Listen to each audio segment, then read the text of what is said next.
everybody, and welcome back to another episode of Thriving Grace. Welcome back. We're very excited to carry on with our series, What We Learned in Youth.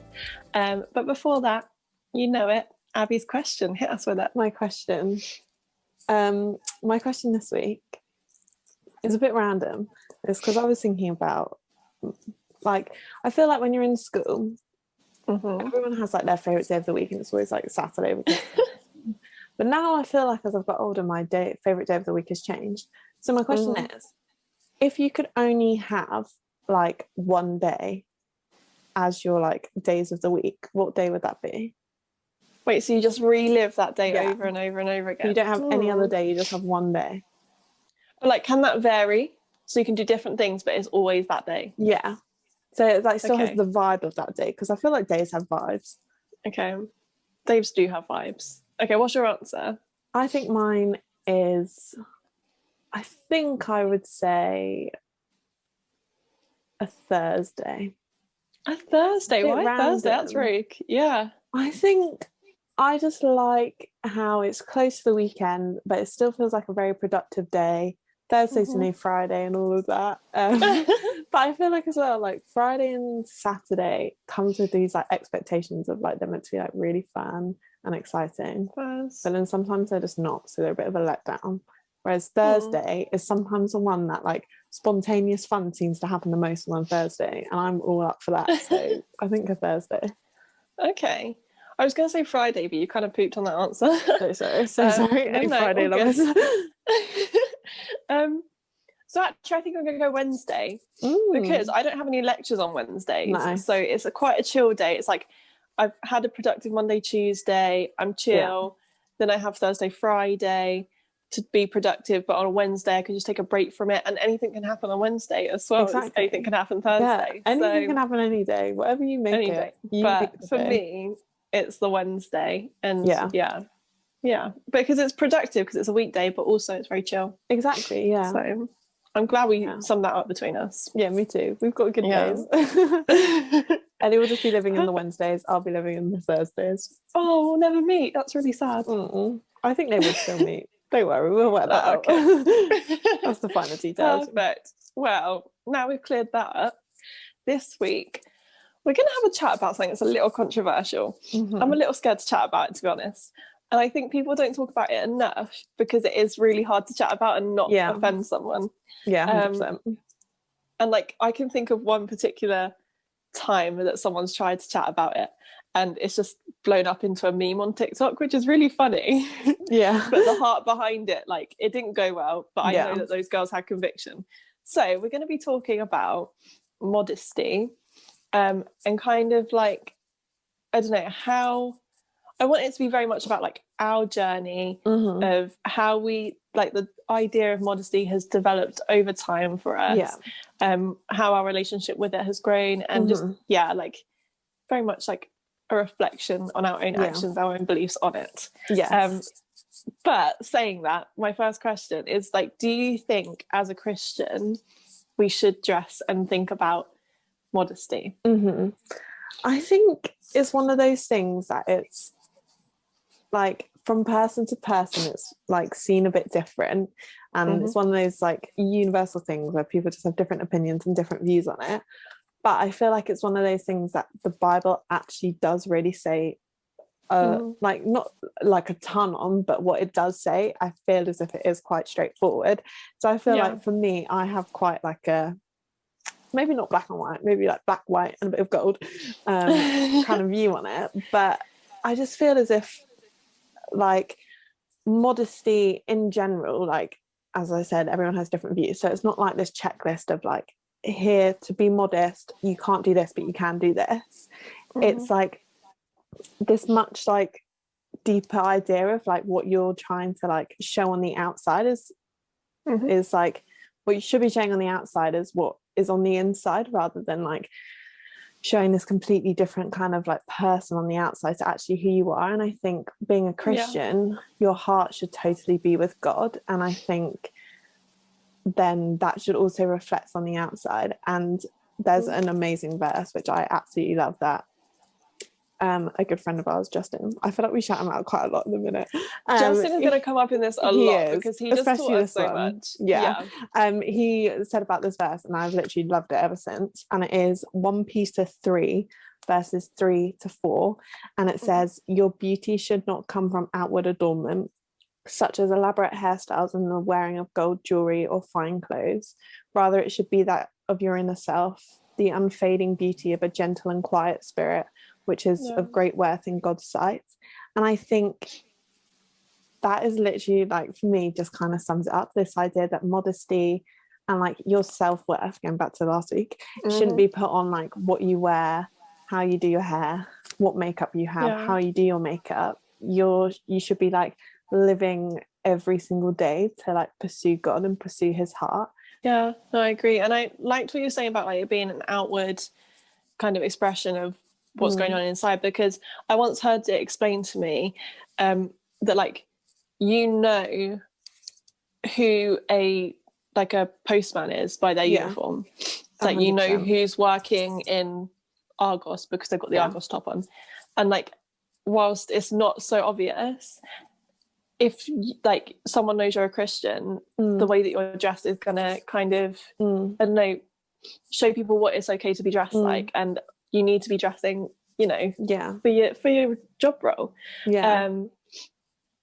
But like what that is, I think it's so up to personal conviction. Like I know Girl Defined, they're like, oh yeah, no, like on the beach we wear board shorts and a top, and you're like, okay, that's your personal conviction. I personally don't like think it's okay to wear a bikini if you're on the beach. If you're walking around your local, you know, supermarket in a bikini, that's a bit weird and maybe not that modest, but like, is that sort of thing. Or if I'm working out, I'm not going to be uncomfortable by wearing like really thick jumpers. Like, use your own like discretion, but to an extent, like I do think it is important. And one of the verses that I can think of, what did you just do? 1 Peter? Okay, I thought it was the same, but it's not. It's 1 Timothy 2, 9-10. It says, "And I want women to be modest in their appearance. They should wear decent and appropriate clothing and not draw attention to themselves by the way they fix their hair or by wearing gold or pearls or expensive clothes. For women who claim to be devoted to God should make themselves attractive by the things they do," which I really like. So I would like to hear, if you don't mind sharing, because actually I kind of think this is something that Abi does really, really well. It has been something that she's been doing well for a really long time. And like, we're going to get a few more guests on that are like experts in what we want to talk about. But I think Abi is actually an expert in this, what we're talking about. So I'm just going to interview you. Oh, wow. Tell me about your journey with modesty and clothing. Yeah. Gosh, I feel like I'm under pressure now. I just hyped you up. So for me, I've never been a like crop top kind of gal anyway, because I feel like that is the first thing our minds go to when you think of like someone who's not really modest, is like wearing like crop tops and really short skirts and stuff. That's not really me, just because I'm like not comfortable in that kind of thing. But I think when I was younger, obviously when you were younger, your mum literally dresses you in everything, and ever since then I've had a very strong opinion of like what I want to wear, and have like always kind of been into like clothes and fashion and buying clothes, and I just love it. But then getting into secondary school, I found it this really weird like feeling of like trying to like that I had to fit into kind of this almost uniform of what people around me were wearing. And you'd like see people, and it would be like you'd see groups of friends on Instagram in like year 7, and they'd literally all be wearing like the exact same thing. Like, oh my gosh, I need to get that too. But this was like back still when like my mum was buying my clothes, so I'd like show her these things like, "Mum, can I get this?" And she'd be like, "Abby, no, that's just like not nice."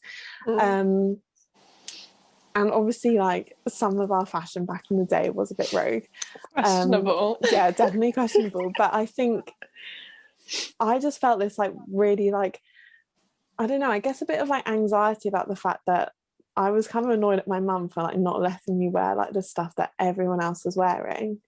because I was like, everyone else is wearing it, why can't I wear it, kind of thing. So I always felt as if I had to try and like make this like spin-off version of it, like the mum version basically of it. But then as I got older, and then obviously my mum's opinion, even though it does definitely still matter, and I listen to my mum's opinion like too much sometimes. Good to hear. Like I guess when I got into like buying my own clothes, it got into that kind of party phase, and it was like when everyone was wearing like bodycon dresses, that was like the thing. All these girls around me, they're like wearing these like super tight dresses, super tight skirts, but as I said last week, like I had this weird like underlying insecurity that I wasn't really aware of, and I didn't think I was insecure, but actually like I really was. And anytime I would kind of try and fit this mold of what everyone else was wearing, it kind of just built on the fact that I was like really insecure with how I looked. And I just, every time I'd then try and fit into like what everyone around me was wearing, it was then just like this easy portal in my mind for me to compare myself to them, because it was like I was literally wearing the exact same thing, but I look so different from them, because obviously everyone looks different, and you can literally line everyone up in like the exact same thing, but you're gonna look different. Then I guess I have always been like into clothes, especially now. I love a good piece of clothing and a good outfit. So I kind of was like, actually, you know what, life's too short. And I was a bit like, I'm gonna wear what I want to wear. And you always hear the thing of like, people are like, comfort is key. And I used to be like, that is 100% true. But the thing is, for me, comfort isn't like, oh, I'm comfy in this because it's like a hoodie and trackies. Comfort is what makes me feel comfortable inside. And I think when my mind shifted to that of like, actually, the clothes that I should be wearing should make me feel good.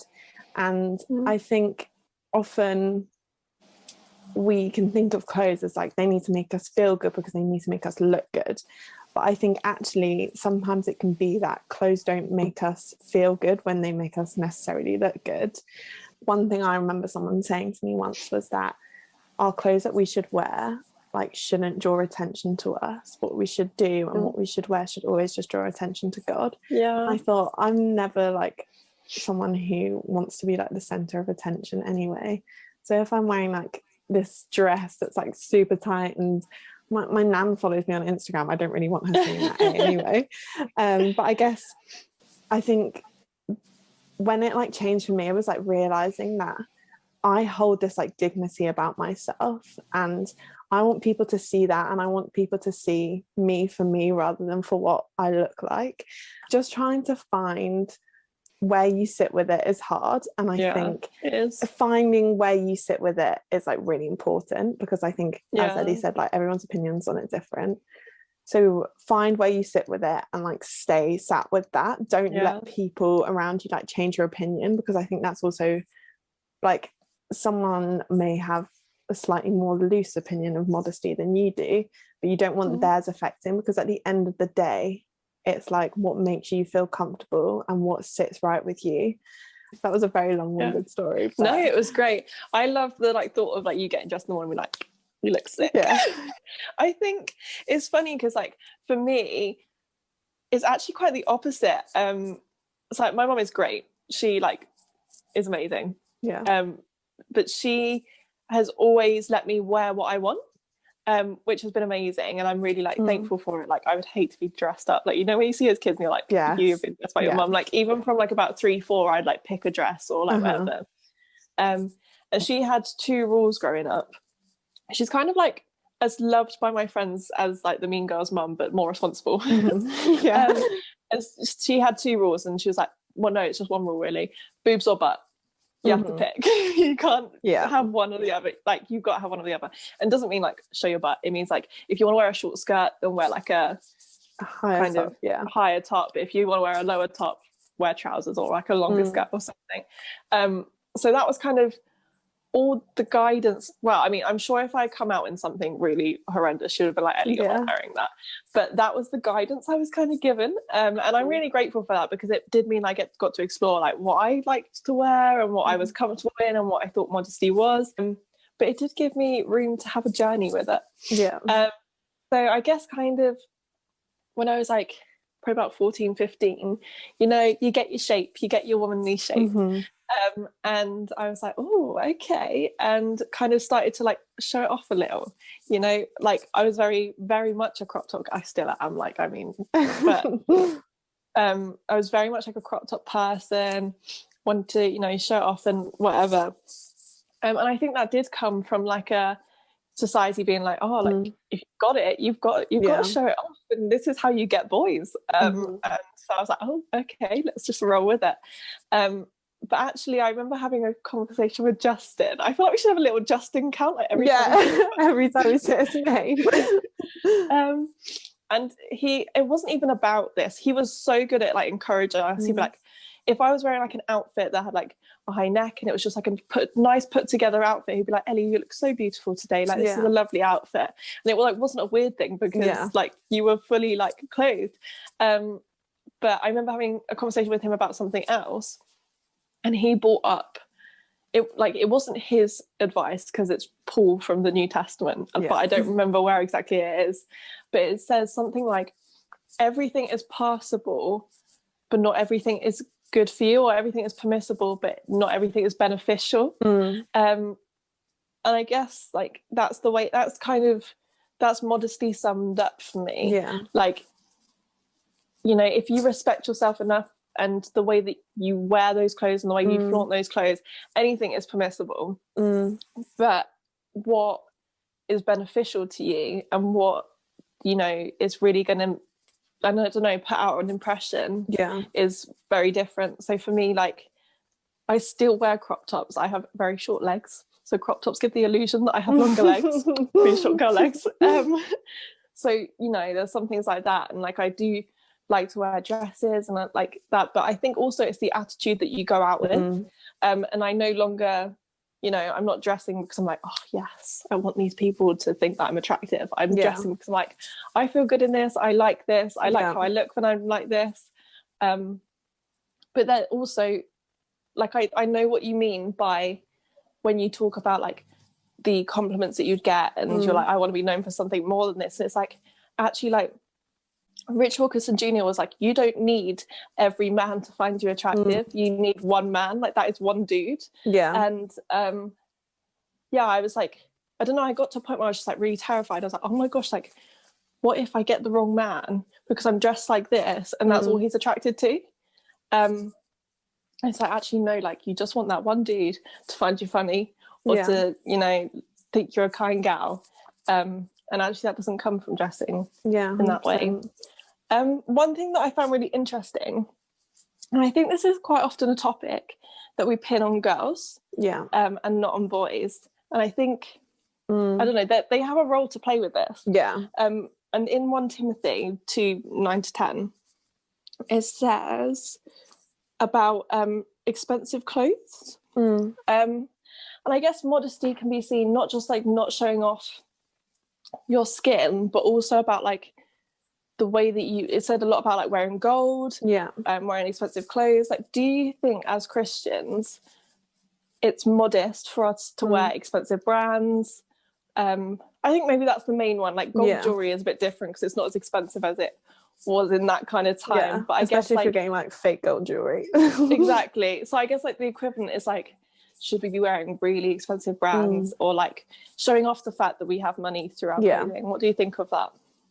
It's a really tricky one because I think there's a lot at the minute about like branded clothes and all of that kind of thing. I'm sat here in a Nike jumper. Like, I'm not saying that brands are bad, but I do think there is an element where if you're, I've seen some videos where people, like, you know, there's videos where it's like, oh, how much are you worth based on what you're wearing? And I've seen so many videos and they literally like kind of rile me up a bit, and they're like, they like sit there and they like work out how much they're worth based on their outfit. It's like a ridiculous amount. And I think the Bible and God calls us to be generous, and I think our first instinct with money is to be generous with it and to be sensible as well. And I think, like, obviously there is that part of like treating yourself and everything, but actually there is that idea that God wants us to be generous with our hearts and with our money. And I think if your first call is like, oh, I really want to save up so I can buy this like Louis Vuitton bag, like that means that your first kind of instinct with money isn't to be outward with it, it's to be inward with it. Yeah, that's so good. And I think as well, with like really expensive things, it definitely does give off a bit of a persona. And it's sad that it does, because I don't think like anything external should like, it's like not reading a book by a cover, but it does. And I think people do make it like a snap judgment if you are like wearing something that's like very like expensive. I think because we live in such a materialistic world as well, people know the value of things like off the top of their heads, like even some like random things that I just look at and I'm like, oh, that's a pair of trainers, but then you end up like actually figuring out that they're like £500. And I think it's that idea of like, you want to give off this, you want to show your heart rather than showing your bank balance. And I think that is so what your exterior and your clothes and all of that should show. And I think it's a really, really tricky one, because I think because our world is so based on like materialistic things, and obviously you want to treat yourself to nice things, but I think it's like working a balance between actually like, do I really need this? And I think that is the thing to always remember with anything, but it's like, is this really beneficial for me to buy? Like, I think this is where I'm getting at with it, is like, buying something expensive tends to be, buy something expensive because it makes you feel good, and I think it makes you think, wow, I can afford this, or well, this like really sticks me above and beyond the rest because I can afford this like Gucci bag or something. And that is like, to me personally, the opposite of what our clothes and our modesty should be about, because our modesty 100%. Is based in God rather than based in like those things. And our self-worth, as we said last week, should be totally based in God. And I think when we get wrapped into like trying to buy expensive things, it just means that our self-worth is on like the worth of things rather than like the worth of ourselves. And I think that is my kind of view on brands. Like, brands are fine in terms of like the more generic, but those like really high-end ones, I think it's just being like sensible with it. That's where I think modesty and self-worth line up quite nicely in terms of like, with brands, is like trying to figure out where your self-worth sits to work out then where your modesty sits with it as well. Yeah, 100%. And I think also it's like, it's kind of the same. And for guys, like, this is where they get roped into the whole like, what do you want people to pursue you for? And I remember being at a Christian conference, and my friend saw this guy and he was wearing Yeezys, and she was like, oh my gosh, he's wearing Yeezys. And she started like, I don't know, just kind of following him around, wanting to be like, oh, hello. And it was kind of like, but do you like him? Like, why? You haven't even spoken to him, but you're attracted to him because he's wearing Yeezys. Yeah, exactly. And it's like, I don't know, it's like, what do you want your first impression to be? Yeah. And I think also I want to make like a little point, like, the Christian faith is not meant to be all that legalistic. It's not like we don't drink because we're a Christian. Or well, no, it's more like we don't drink to be a Christian. We don't, do this and this to be a Christian. We do it because we're a Christian, and it's a product of our relationship. And I guess it's kind of similar to like, if Abby was severely allergic to peanuts, I wouldn't eat peanut butter around her because of our relationship, and because I don't want her to die. Like, you're welcome. Thank you. But like, and that's the case, like, modesty comes out of a result of our relationship with God, because we want to glorify him in all that we do. And so I think that's probably like a key takeaway from this. It's not a legalistic thing. 100%. Like, I love my God and therefore I want to glorify him. So to finish, Abby, you are a fashion icon. Gosh, I feel so like sometimes I know, but we share the same. Well, share. Abby has an ASOS account and I use it. But sometimes I like to like scroll through what you're ordering and be like, do oh, you? Yeah, because just to get some inspiration. Nothing weird, promise. So you're quite a fashion icon, but you are very modest as well. And I've always thought about that of you. And when I was younger, I always be like, Abby is dressed so beautifully, yet she's showing nothing. So what would your top tip be for staying modest, or like, I think modest is like a spectrum, so how you perceive modesty to be, and also but whilst staying on trend? First of all, I want to say pretty much Ellie said what I was going to say, of like, being beautiful and wearing beautiful outfit doesn't mean that you have to show skin, and I think that's the amazing thing about it. Like, sweatshirts are beautiful and they're full length. You them. Can't see my arm. But my top tip, oh gosh, I'd say it's a few little ones. It's wearing what you're comfortable with, 100%. Like, that's definitely something to remember. Like, if you don't feel comfortable in something, you're not going to look comfortable in something. No. And you're not going to look confident in it. And actually, I think often there's this bit of like I was thinking about this earlier, actually. There's a bit of like a stigmatism about finding yourself attractive, I guess, and finding yourself, like, there's a bit of like a weird thing of like, if you actually think, oh yeah, I look good today, people are like, well, big-headed much. But actually, I think that obviously there can be a step too far, but also like there is that thing of you should be able to love yourself. And so I think wearing them what you want to wear, you can then look at yourself and really love that. And I think then that gives you like this confidence about you. And I think if you don't feel confident in something, you don't look confident and you don't show confidence, and it definitely like affects your mood. I'm trying to think about the top tips. It's really hard.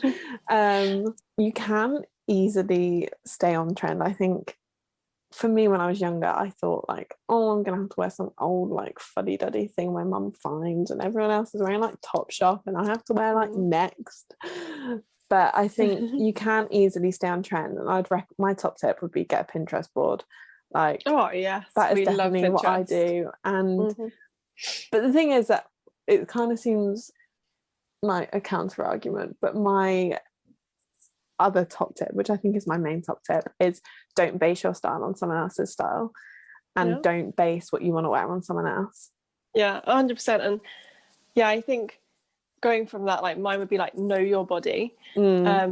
Like I said, like, I have a really long body and really short legs, so for me, when I feel good is when I kind of level that out, because otherwise I just feel like a little chihuahua. But also, like, my mum always said when I was younger, no one knows what size clothing you're wearing. 100%. Like, once it's on, no one knows. And so, like, for me, I really enjoy wearing like very baggy clothes. Like I like wearing like a baggy jumper or a baggy shirt or something, not because I'm trying to hide anything, but because it's just like comfortable, and I just like that vibe. And they're all like extra larges, but no one knows that once it's on. No, it looks cool. So I think play around with that and do what you're most comfortable with. That was fun. Thank you very much for being my little interviewer. Thank you. Last week we said that we were really excited for the next week's. Yes. Which we are excited for this, but it's a bit of a weird thing to be really, really excited about. So it's actually, that particular episode has gotten even more exciting. So watch out for that. But I just thought I'd explain that because it's a really good thing to think of hindsight. It is coming, it's coming. So we're excited about the next few things. Yes, 100%. But we will see you next week. Do you want to plug the Instagram this time? Gosh, I feel like you're really lifting me up today, Ellie, and I'm loving it. I'm so glad. It is at thrive.in.grace. Go follow it. We just check it out. When we're filming this, it's Saturday, so on Friday. But for you, last week we posted our worship song of the week, which is a new little thing that we've added. So that was fun. And obviously check out our thoughts and stuff. So go check it out. Hope you enjoyed. Have a good week.